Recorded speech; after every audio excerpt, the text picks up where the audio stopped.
हिंदुस्तान का इतिहास हिंद महासागर जितना विशाल और गहरा है। उसमें अनगिनत किस्से, कहानियां, उपलब्धियां और गौरव गाथाएं हैं। हर कहानी का एक नायक जिसकी सोच और स्वभाव से आज का हिंदुस्तानी बहुत कुछ सीख सकता है।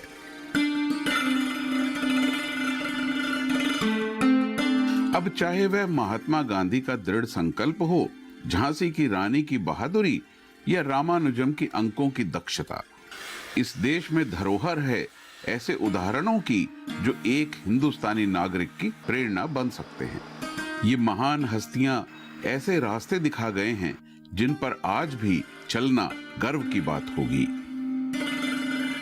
कहते हैं बुलंद हौसलों के सामने हार का वजूद मिट जाता है। फिर भी कुछ बुनियादी चीजों की जरूरत तो होती ही है। उन्नत खेती के लिए जरूरी है उपजाऊ भूमि और सिंचाई के लिए पर्याप्त पानी, और गन्ने की खेती के लिए जरूरत होती है अधिक श्रमिक की और बीज की भूमिका में गन्ने की लागत की। आज रुख करते हैं मध्य प्रदेश के नरसिंहपुर की तरफ, जहां मिलेंगे रोशनलाल विश्वकर्मा, जो इस प्रणाली से असंतुष्ट होकर इसे बदलने में लगे हुए हैं।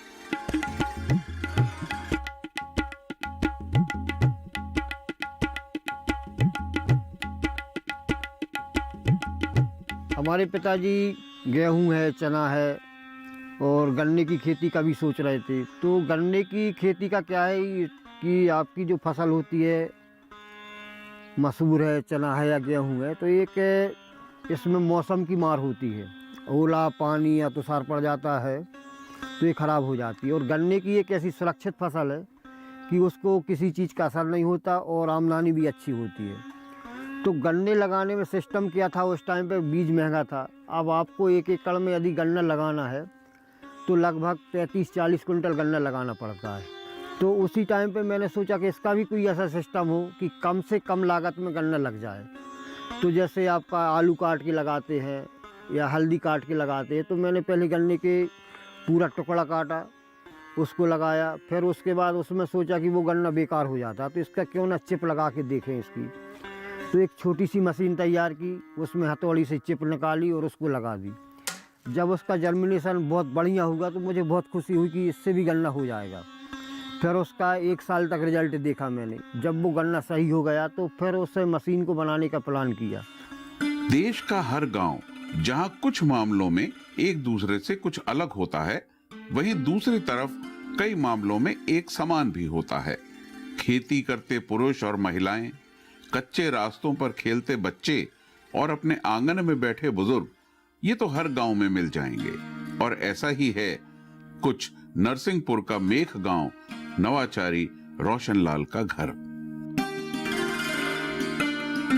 पर एक चीज है जो यहां दूसरे गांवों से इसे अलग बनाती है, और वह है गन्ने की खेती।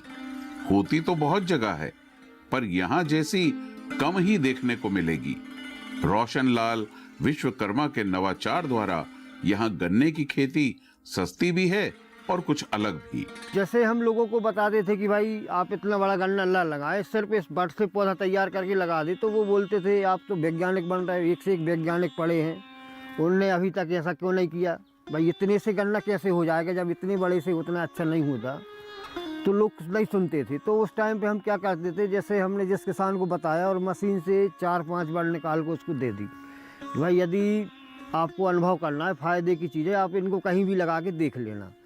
तो लोग ले गए, किसी ने लगाया होगा, किसी ने नहीं लगाया होगा। तो एक संजीव लेमा है, हमारे अच्छे खासे मित्र हैं और काफ़ी ज़मीन भी है उनके पास। यदि उनको थोड़ा बहुत लॉस हो भी जाए तो दिक्कत नहीं है। पहली बार तो जो हमने इनका जो मशीन देखी तो फिर इच्छा तो हुई, मगर फिर कुछ दिन सोचा। तो फिर मैंने उनसे बोला, मैंने कहा यार कोई तो सुनने को तैयार नहीं, हमने तो लगाया है, सही हो रहा है। तो उनको भी कुछ जगह में गन्ना लगाना था, खड़ा किया था उनने। तो बोले ठीक है यार, हम ट्राई करके देख लेते हैं। और फिर हमने पौधा तैयार किए, खेत में ही तैयार किए। जब पौधा लगभग 6 इंच का हो गया तो फिर हमने इनको लगाया खेत में। और खेत में लगाने के बाद जब उसका सही साल भर बाद रिजल्ट मिला, तो फिर उसको प्रदर्शन प्लाट मान के हमने फैक्ट्री वालों को, वैज्ञानिकों को, सबको दिखाया। तो धीरे धीरे लोग मानने को तैयार हो गए उसमें। शुगर केन बड चिपर यानी गन्ने के बीज को काटने की मशीन रोशनलाल की भेंट है अपने कृषि भाइयों को। इससे गन्ने को पूरा या एक बड़े हिस्से को बीज की तरह लगाने की जरूरत को खत्म किया जा सकता है। स्टार्टिंग में जब मैंने मशीन का ट्रायल किया तब वो जैसे मैंने बताया था हाथ से ठोकने वाली बनाई। ठीक है भाई, 2-4 गन्ने तो उसमें काट सकते हो आप। और अब चूंकि 1 एकड़ में यदि आपको गन्ना लगाना है तो 6000 बड़ लगाना है, तो उसको कैसे काटेंगे, एक वो हमारे दिमाग में आने लगा। तो फिर उसमें मैंने इस मशीन को डेवलप करने का अपना सोच लिया कि भाई अब भविष्य में इसी को अच्छे से बनाना है। तो उसमें फिर हाथ से चलने वाली बनाई। अच्छा, इसका प्रेजेंटेशन भी हमने राष्ट्रपति भवन में दिया। तो जहाँ जो वो कार्यक्रम होते थे बुलाते थे, तो गुप्ता जी ने भी मशीन देखी, तारीफ़ की उनने, और उनने फिर हमको एक आइडिया तो बोले ठीक है भाई ये तो अच्छी है, अब यदि इससे पैर से चलने वाली बन जाए तो और अच्छा है। फिर मैंने पैर से चलने वाली मशीन पर काम किया। तो उसमें क्या है, लेबर की ताकत कम लगती है और काम अच्छा मिलता है। ठीक है, वो मशीन भी चलने लगी। अब जैसे जैसे मशीन की डिमांड बढ़ रही थी तो उस पर भी हमारा दिमाग चल रहा था कि और अच्छे से किया जाए। अब जैसे इस पर एक धंधा स्टार्ट हो गया था नर्सरी बेचने वाला। कुछ लोगों ने नर्सरी तैयार की और 3 रुपये 4 रुपये में इसके पौधे बेच रहे थे। तो उनको फिर बड़ी मशीन की आवश्यकता थी, बिजली से चलने वाली या ज़्यादा आउटपुट दे सके। तो फिर मैंने उस पर काम किया। तो फिर मोटर से चलने वाली तैयार की मशीन जो 2 ब्लेड से भी चल सकती है, उसमें 3 भी लगा सकते हैं। इसमें 1 घंटे में 2000 बड़ आराम से निकल जाती है। रोशनलाल सिर्फ एक उपलब्धि, एक कामयाबी से संतुष्ट नहीं हैं। उन्होंने अपने कामयाबी के पहाड़ पर आराम करना उचित नहीं समझा, बल्कि चल दिए अगली चोटी की ओर नई मुश्किलों का सामना करने।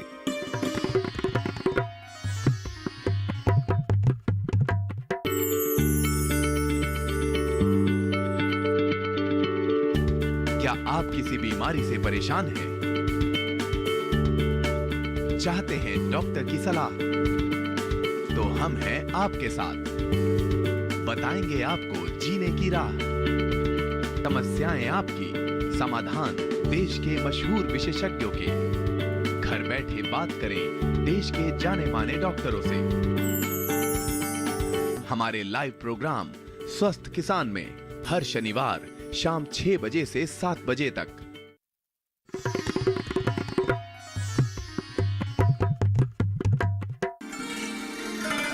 रोशनलाल की इस मशीन ने मेख और आसपास के क्षेत्रों में गन्ने की खेती को पूरी तरह बदल दिया है। अब छोटे अर्धगोल बड्स या बीजों को गन्ने की खेती में इस्तेमाल किया जा सकता है।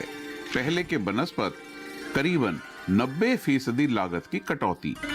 यही कारण है कि जब पहले गन्ने की खेती कुछ गिने चुने किसान ही कर पाते थे, वहीं आज हर किसान के लिए गन्ने की खेती मुमकिन हो गई है। जैसे जैसे इसका जब फ़ायदा दिखने लगा लोगों को तो तैयार होने लगे लोग। कुछ फैक्ट्री वालों ने भी मशीन ली। तो उसी टाइम पे फिर जो NIF नेशनल इनोवेशन फाउंडेशन, हमने उसके बारे में सुना था, तो इसकी एंट्री एक वहाँ भेज दी। तो वहाँ जाके देखा उन लोगों ने, सब ने, वहाँ भी कोई पूरी टीम मानने को तैयार नहीं थी कि इससे गन्ना हो जाएगा। तो फिर उन्होंने मशीन की टेस्टिंग पंतनगर यूनिवर्सिटी में करवाई, उसकी जर्मिनेशन की। अब बोले मशीन कितनी चलेगी, तो उसकी CIA भोपाल में टेस्टिंग हुई। तब ये पूरे सिस्टम में चल रहा था 2009 तक। तो उस टाइम पे हमारी मशीन भी यहाँ से उठने लगी थी, किसानों को पसंद आने लगी थी। फिर वहाँ से टीम आई, किसानों का फीडबैक लिया उनने, बोले बहुत बढ़िया है। तब जाके 2009 में महामहिम प्रतिभा देवी सिंह से हमको अवार्ड मिला था। जब देखा कि पारंपरिक तरीके से 1 एकड़ जमीन में 35 से 40 क्विंटल गन्ना लगाने की जरूरत पड़ती थी, तब रोशनलाल ने सोचा कि क्यों ना कुछ प्रयोग, कुछ परीक्षण किए जाएं, कोई तरीका निकाला जाए लागत कम करने का, गन्ने की खेती को किफायती बनाने का। और आज वे 1 एकड़ में फसल लगाने के लिए मात्र 1 क्विंटल गन्ने का इस्तेमाल करते हैं।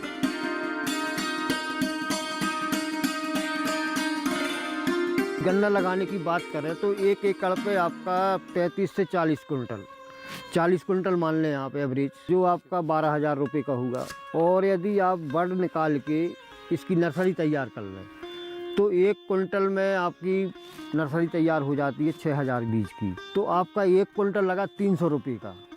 और यदि इसमें लेबर कास्ट भी रख लें तो 1500 रुपया उसने ले लिया बड निकालने का, तो 2000 हो गया। और 2000 रुपये में मान के चलो आज की डेट में हम मशीन दे रहे हैं उसको, तो 4000 खर्चा हो गया, भाड़ा बच गया। जो दूसरी जगह से गन्ना लाते हैं ट्रक में लाना या ट्रैक्टर में लाना पड़ेगा। और सबसे बड़ी बात एक और है कि जैसे सिंगल आई बड होती है, इससे कम से कम 10 कल्ले होती है, कम से कम। इसमें 20 गन्ने तक बन जाते हैं और समथिंग 19-20 साइज़ की रहती है। और जनरली जो गन्ना लगाते हैं उसमें 1-2 गन्ने लगते हैं और गन्ना भी ज़्यादा लगता है। तो यदि आप लागत के हिसाब से देखें तो 8000 रुपया आपका बच गया उसमें सीधा सीधा। और उत्पादन की बात भी करो तो इससे 20% ज़्यादा ही उत्पादन हुआ है आपका। रोशनलाल सिर्फ एक उपलब्धि, एक कामयाबी से संतुष्ट नहीं हैं।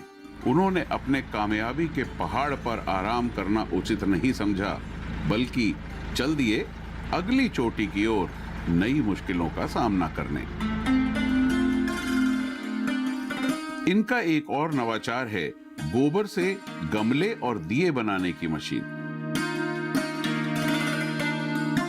बड चिपर के साथ वो इस मशीन का उत्पादन और बिक्री भी कर रहे हैं। जब कोई बड चिपर के लिए फोन करता है तब वे बड़ी उत्सुकता से इस नई मशीन की जानकारी भी उन्हें दे देते हैं। जैसे आप दीपक जो जलाते हैं मिट्टी का जलाते हैं, तो मिट्टी का जो कुम्हार बनाते हैं, मिट्टी लाते हैं, फिर उसको मेहनत करके पकाते हैं उसको। तो जिस जगह से मिट्टी लाए वो कम हो गई आपकी, और उसको आपने पका दिया तो वो मिट्टी कोई काम की नहीं है। और दूसरी चीज़, जब वो दिया जब ख़राब होके ज़मीन पर जाएगा तो वो उतना इंच भी उसको कवर करेगा। तो अब ये तो मैं आंकड़े तो नहीं बता सकता, लेकिन भविष्य में ये बहुत ज़्यादा मतलब पर्यावरण के लिए ज़मीन तो कमी करेगा। और इसमें गोबर में सिस्टम क्या है कि आपने गोबर में कुछ नहीं करना, उसको मिक्स करके मिट्टी मिला के आपको दिए बनाना है। और एक छुई होती है उसका लेप कर दो आप उस पर, तो उसको दिए को जला सकते हैं आप। और दूसरी चीज़, जो नर्मदा जी में जो या जो पवित्र नदियां हैं उनमें दीपदान करते हैं लोग बाग, तो आपका दोना लेते हैं या प्लास्टिक का जो सिस्टम करते हैं तो उससे दीपदान करते हैं, तो वो कहीं ना कहीं जाके तो वो पानी को ख़राब कर रहा है या कहीं जाके रोकेगा, वहाँ की जगह को रोकेगा। और इसमें ये है कि जो गोबर से जो दिए बन रहे हैं, तो इसमें आप एक किसी भी पौधे का एक बीज डाल दो उसमें, और दूसरा कुछ डलिया या कुछ और डाल दो, और मिट्टी मिला के आप दिया बना दो, और सुखा के इस दिए को आप दीपदान में उपयोग कर सकते हैं। जो काफ़ी समय बाद, मतलब घंटे 1.5 घंटे बाद उसमें फूलने के बाद नीचे बैठता है। यदि नीचे बैठ गया तो भी उसको नुकसान नहीं है, और उसको मछली भी खा सकती है, मछली का भी भोजन हो गया। तो इससे कहीं भी कोई नुकसान नहीं है दीपक। तो भविष्य में ये तो चलेगा। गांव में एक ही काम में सारा परिवार एकजुट होकर मेहनत करता है, चाहे वो खेती हो या कोई अन्य व्यवसाय। रोशन जी के घर वाले भी उनके साथ उनके काम में पूरी तरह सहयोग करते हैं। जब मेरी शादी भई थी, जब किसानी कर रहे थे, एक के बाद फिर धंधे लगे हैं। अब तो दिए मशीन बना रहे, गन्ना की मशीन बना रहे, गमला की मशीन बनाते हैं, सब कुछ कर रहे हैं। इस सब धंधे कर रहे हैं, प्रॉपर्टी हो रही है, खूब आमदनी हो रही है। अब हमें तो अच्छा लगा, बहुत अच्छा लगा। ये गन्ने का बीज निकालने की मशीन बहुत ही सरल और सस्ती है। इसका कोई मॉडल हाथ से चलता है तो कोई पैर से। और अब रोशनलाल बिजली से चलने वाला बड चिपर भी तैयार कर चुके हैं।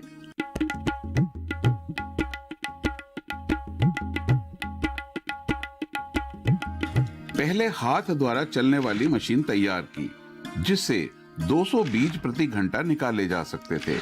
फिर पैर द्वारा चलने वाली मशीन, जिससे 500 से 700 बीज प्रति घंटे। फिर भी संतुष्टि ना मिलने पर बिजली द्वारा चलने वाली बड चिपर मशीन का निर्माण किया, जिससे 1000 से 1500 बीज प्रति घंटा निकाले जा सकते हैं। पर सबसे सस्ती और प्रसिद्ध मशीन तो हाथ से चलने वाली ही है।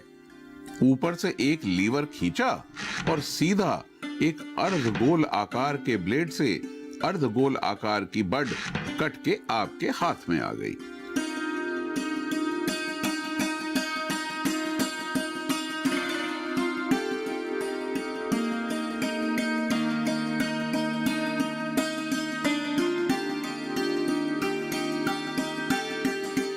जो किसान इस बड्स का इस्तेमाल कर रहा है उसे पता है कि यह पारंपरिक तरीके से बेहतर नतीजे दे सकता है, तभी तो आज इतने लोग एक के बाद एक इस नई प्रणाली से जुड़ गए हैं। हमारा एक कार्यक्रम हुआ था नागपुर में 4-5 साल पहले, वो नेशनल लेवल पे था उसमें, तो वहाँ पे पूरे देश से लोग आए थे। तो जब हमने वहाँ पे स्टाइल रखी और लोगों को मशीन के बारे में बताया, और एक मान के चले किसान थे और दोनों पति पत्नी थी, वो तमिलनाडु साइड की, तो वो साइड में रह के मशीन को देख रहे थे।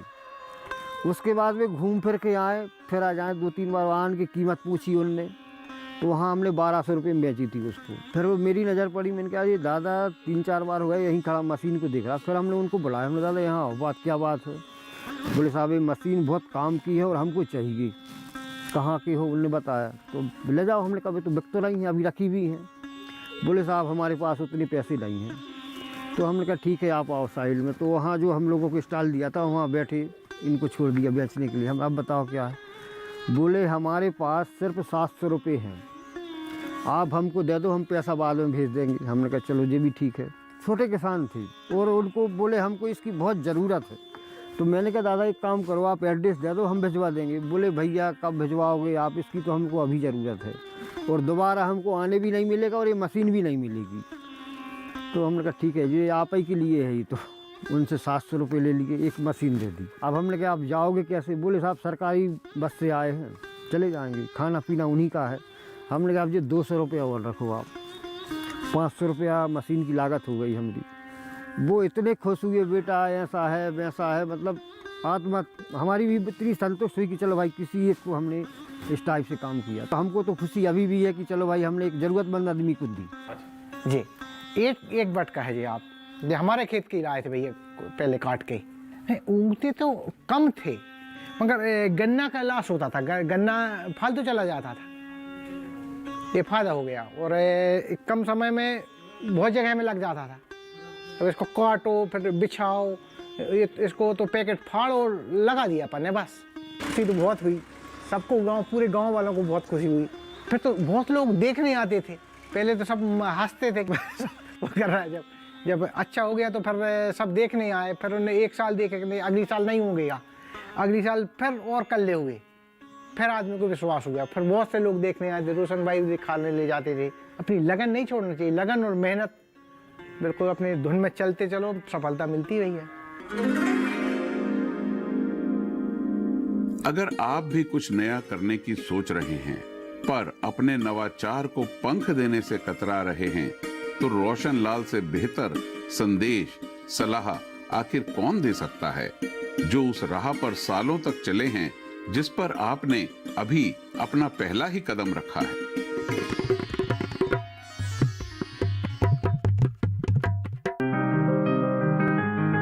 बीमारियों से कैसे बचेगी फसल, मवेशियों की मुश्किलों का क्या है हल, कहां से लाएं बीज, कितनी लगेगी खाद, किसानों के हर फोन का विशेषज्ञ देंगे जवाब। देखिए हेलो किसान लाइव सोमवार से शुक्रवार शाम 6 बजे।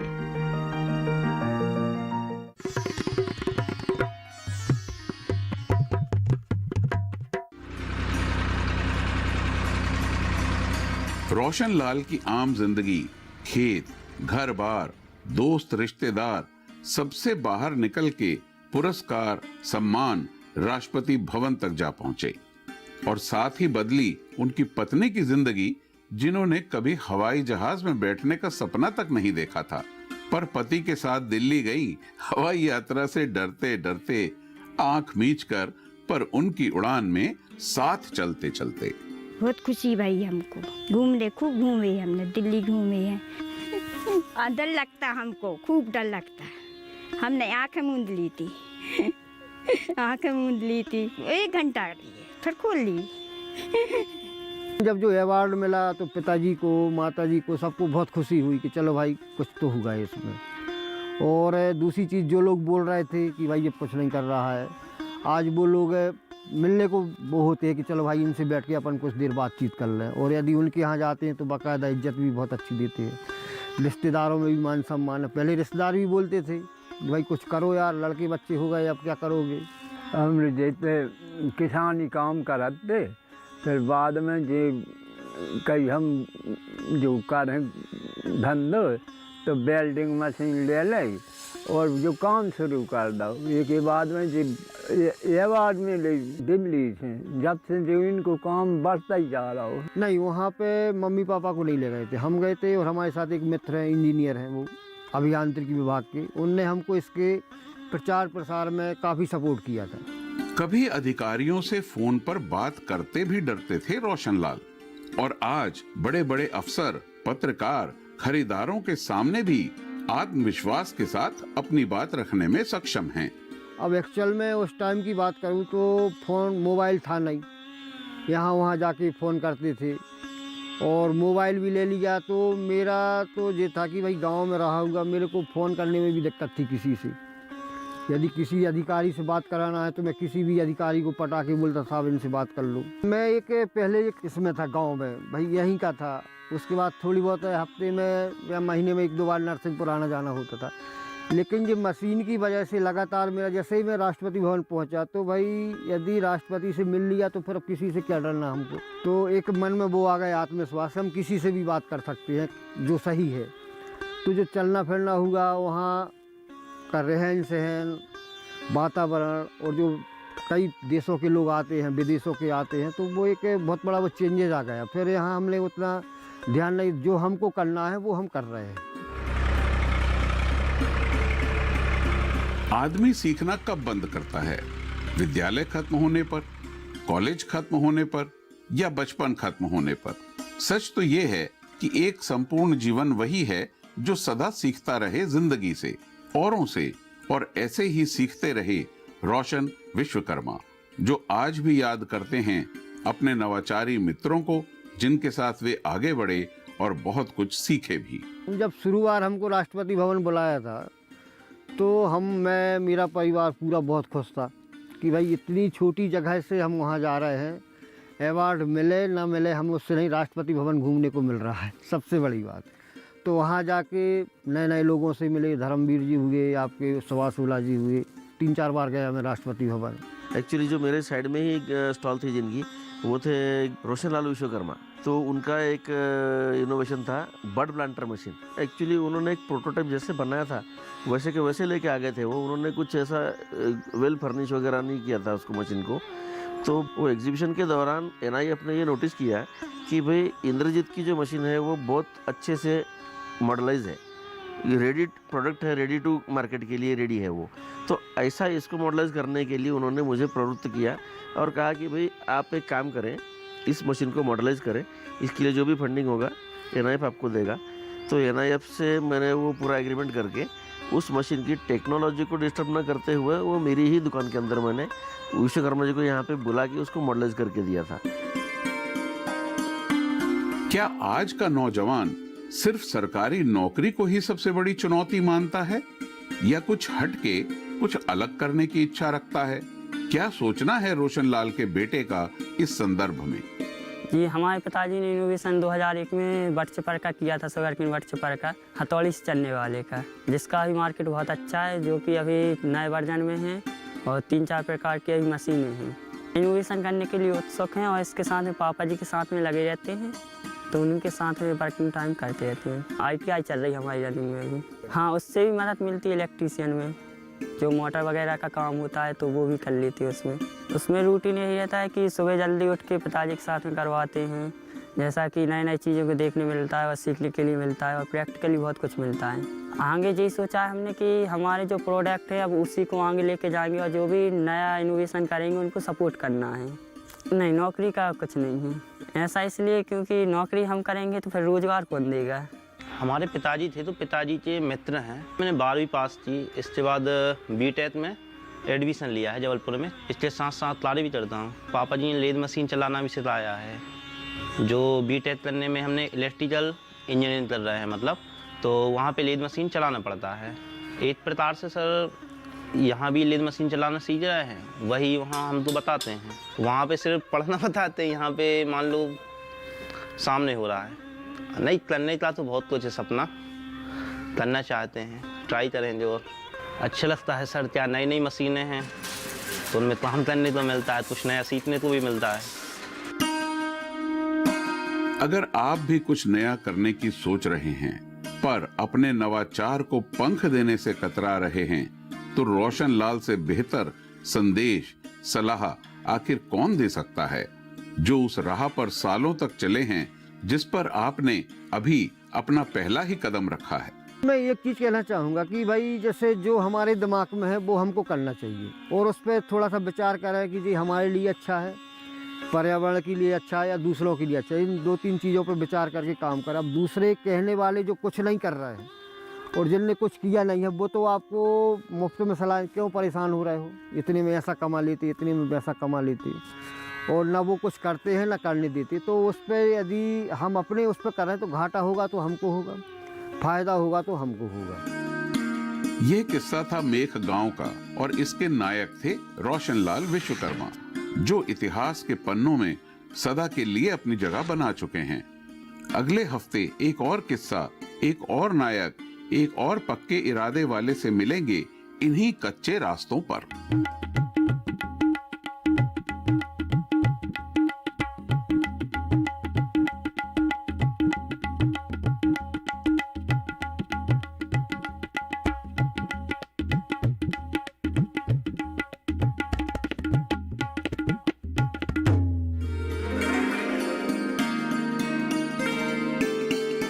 अगले हफ्ते मिलेंगे राजकोट के संजय तिलवा और उनके कमाल के इनोवेशन ग्राउंडनट डिगर यानी मूंगफली निकालने की मशीन से।